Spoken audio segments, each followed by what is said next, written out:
Di awal abad ke-19, Jepang adalah negeri yang tertutup dan terpencil dari dunia luar. Namun dalam waktu yang kurang dari 1 abad, mereka bertransformasi dan mampu menyaingi negara-negara barat. Tapi gimana modernisasi ini terjadi? Apakah Jepang hanya mengejar kemajuan atau ada ambisi lain yang tersembunyi di baliknya? Selamat datang di Study Group yang cuma 2 orang. Di podcast ini, kita akan mengupas bagaimana Jepang itu bisa mengadopsi modernisasi. Jadi, persiapkan dirimu karena topik ini menarik dan juga berat. Nah, jadi pertama-tama, apa sih sebenarnya Sakoku itu? Nah, jadi Sakoku itu secara harfiah berarti negara yang tertutup. Nah, ini tuh kebijakan isolasi yang diberikan oleh Kesubunan Tokugawa di tahun 1639. Tujuannya apa sih? Nah, tujuannya itu Jepang ingin mengontrol interaksi dengan dunia luar dan menjaga stabilitas internal dari mereka. Tapi bukannya pas sebelum Sakoku tuh Jepang udah mulai berinteraksi dengan dunia luar. Nah, kenapa sih tiba-tiba mereka berubah pikiran? Nah, jadi sebelum Sakoku tuh Jepang cukup terbuka nih sama perdagangan dengan bangsa Eropa. Tapi masalahnya tuh kehadiran dari orang-orang Barat, terutama misionaris Kristen, itu dianggap bisa mengubah kestabilitasan negara mereka. Jadi mereka tuh khawatir kalau agama Kristen itu bisa memicu pemberontakan melawan pemerintah Jepang. Jadi mereka tuh takut ya kalau Eropa bakal menjajah dan agama asing itu bisa bikin konflik. Benar banget.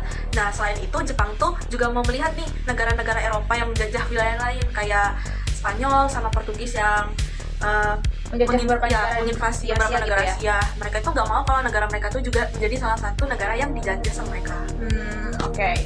Oke, kalau gitu Jepang itu terdiri sepenuhnya nggak sih? Enggak juga.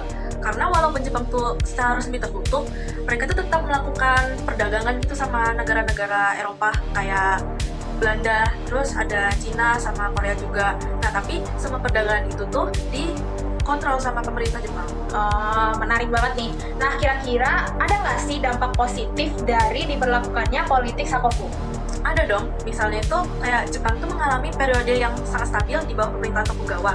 Nah, mereka tuh nggak kalau ada perang besar, terus budaya itu berkembang dengan sangat unik dan mereka tuh bisa bangun ekonomi yang mandiri tanpa bergantung sama negara lain. Gitu. Tapi kalau itu pasti ada dampak negatifnya nggak sih? Pastinya ada. Jadi karena terlalu menutup diri, Jepang tuh akhirnya ketinggalan zaman dan Jepang tuh ketinggalan dari sisi militer dan juga pendidikannya, dari teknologinya juga. Nah, sementara di Eropa tuh malah ngalamin revolusi dan negara mereka tuh semakin maju. Jadi Jepang ini sadar kalau mereka tuh tertinggal jauh sama Eropa. Oke. Nah, jadi pertanyaan besarnya sekarang, kalau Sakoku bisa bertahan sampai lebih dari 2 abad atau 200 tahun itu kan lama ya. Nah, kenapa sih akhirnya kebijakan ini bisa runtuh? Nah, kebijakan ini bisa runtuh tuh karena ada hubungannya sama kedatangan Komandor Matthew Perry dari Amerika Serikat di tahun 1853. Nah, di situ tuh dia datang dengan kapalnya yang besar, itu namanya kalau nggak salah Black Ship. Di situ dia nuntut ke Jepang agar dia itu bisa buka pelabuhan mereka, jadi Amerikanya bisa berdagang di situ.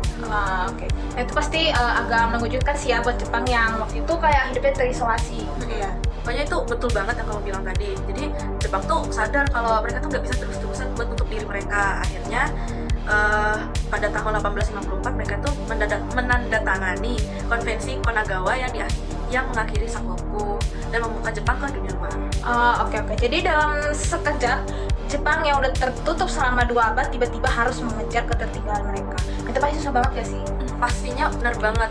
Jadi disitulah awal dari modernisasi Jepang dimulai. Tapi dalam waktu singkat mereka itu berhasil nih mengejar ketertinggalan dan bahkan menjadi kekuatan dunia pada saat itu. Tapi itu cerita untuk next. Oke, next kita bakal bahas Jepang berubah dari negara tertutup menjadi kekuatan global dalam waktu singkat. Jadi jangan kemana-mana, tetap di Study Group yang cuma 2 orang.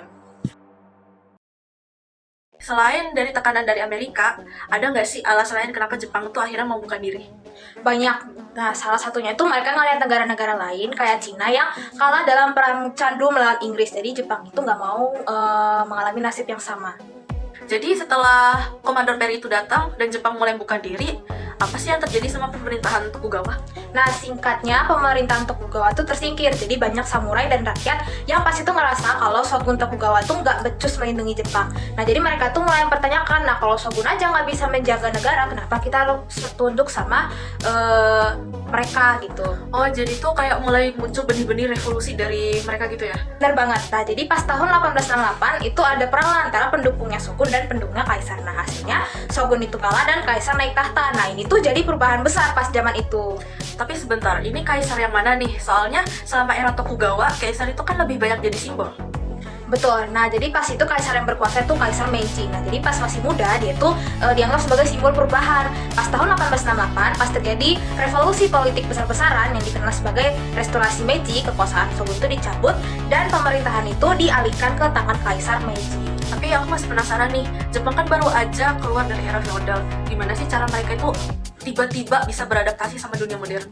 Nah, itu dia yang menarik. Nah, pas itu pemerintah Meiji itu benar-benar ambis banget. Jadi mereka tuh ngirim utusan ke berbagai negara barat untuk belajar tentang sistem pendidikan, ekonomi, dan militer. Dan mereka tuh benar-benar pengen banget ngejar ketertinggalan Jepang itu secepat mungkin. Oh, jadi mereka tuh gak hanya niru barat, tapi benar-benar mempelajari sistem terbaik dari negara tersebut gitu, dan menyesuaikan dengan Jepang. Benar, misalnya kayak mereka tuh ngadopsi sistem pemerintahannya ala Rusia, baru membentuk sistem pendidikan modern kayak Prancis sama Amerika. Terus mereka juga membangun sistem militer yang terinspirasi dari Jerman dan Inggris. Pokoknya semuanya deh, semuanya itu direvolusi sama Jepang. Tapi kalau Jepang bangun militer baru nih, gimana sama samurai? Kan mereka kekuatan militer terbesar di era feodal. Nah, jadi ini tuh salah satu perubahan yang drastis banget. Nah, jadi samurai itu kehilangan satu istimewa mereka. Pemerintah Meiji itu membentuk tentara nasional dan wajib militer. Nah, jadi itu nggak pakai lagi pasukan yang hanya terdiri dari kalangan samurai gitu ya. Jadi banyak samurai yang pas itu ngerasa kehilangan identitas mereka. Samurai kan dulu tuh punya hak istimewa gitu kan. Nah, sekarang mereka tuh dipaksa harus sama kayak rakyat biasa. Nah, makanya mereka tuh memberontak seperti pemberontakan Satsuma pada tahun 1877. Salah satu samurai terakhir yang menolak perubahan ini.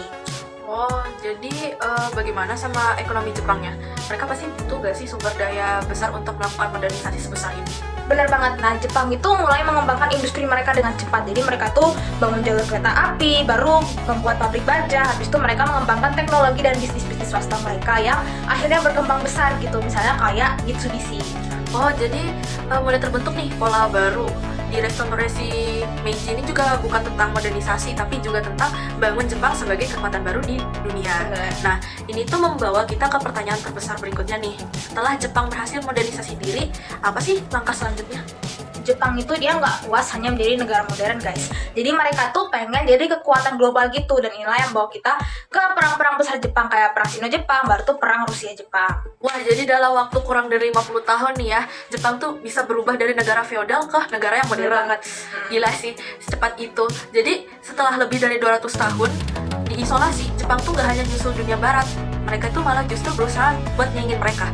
Nah, bener banget, dan itu tuh bikin seluruh dunia kaget karena Jepang itu nggak cuma ngejar ketertinggalan mereka, tapi mereka tuh siap jadi kekuatan global. Dan ini kita bakalan bahas di part berikutnya. Gimana sih Jepang yang sudah modern ini mulai beralih ke imperialisme. Oke, kalau gitu di bagian selanjutnya kita akan membahas bagaimana sih Jepang yang baru saja bangkit sebagai negara modern. Apakah modernisasi mereka itu bisa membawa manfaat atau justru malah menjadi awal dari konflik besar?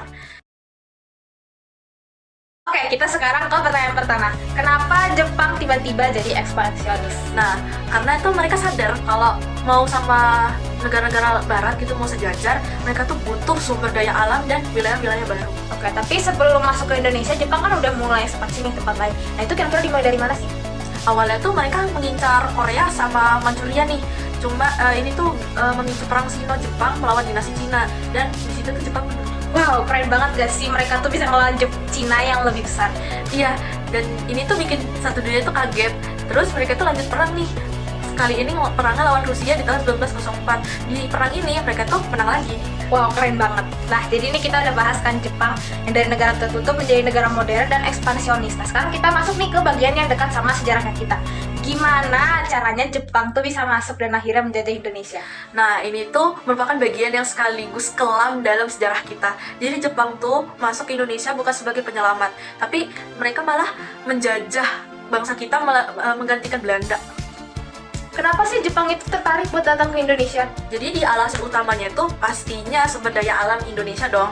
Jepang tuh butuh banget minyak bumi, karet, timah, dan juga bahan-bahan lain buat mendukung industri dan juga militer mereka yang lagi berkembang pada saat itu. Oh, nah, itu kira-kira di mana sih semuanya dimulai, kapan dan di mana Jepang pertama kali menginjakkan kaki di Indonesia? Nah, Jepang tuh semuanya dimulai dari Tarakan. Tarakan ini ada di Kalimantan Timur di awal Januari 1942. Jadi Tarakan itu merupakan titik pertama nih yang diserang sama Jepang dalam invasi mereka ke Hindia Belanda. Banyak sih yang ngira kalau Jepang tuh awalnya cuma singgah di Jawa, tapi sebenarnya tuh serangan mereka itu terjadi di Tarakan. Yang pertama kali Tarakan gitu ya. Yes. Nah, kira-kira kenapa Jepang milih pertama kali di Tarakan? Nah, karena Tarakan itu punya sesuatu yang sangat amat dibutuhkan sama Jepang, yaitu minyak dong, minyak bumi. Nah, Jepang pun tahu kalau mereka tuh kalau mau menang perang, pastinya mereka butuh bahan bakar yang besar. Jadi sebelum menyerang kota-kota besar, mereka pastikan mereka tuh punya suplai minyak yang cukup. Nah, di Tarakan ini juga merupakan salah satu daerah penghasil minyak terbesar di Hindia Belanda. Oh gitu. Nah, kira-kira serangannya sendiri kayak gimana? Bukannya waktu itu di Indonesia masih ada Belanda ya? Nah, seberapa besar sih emang pasukan Jepang pas itu? Jadi Jepang tuh mengerahkan sekitar 5.000 tentara nih dan mendukung serangan ini dengan kapal perang dan pesawat tempur.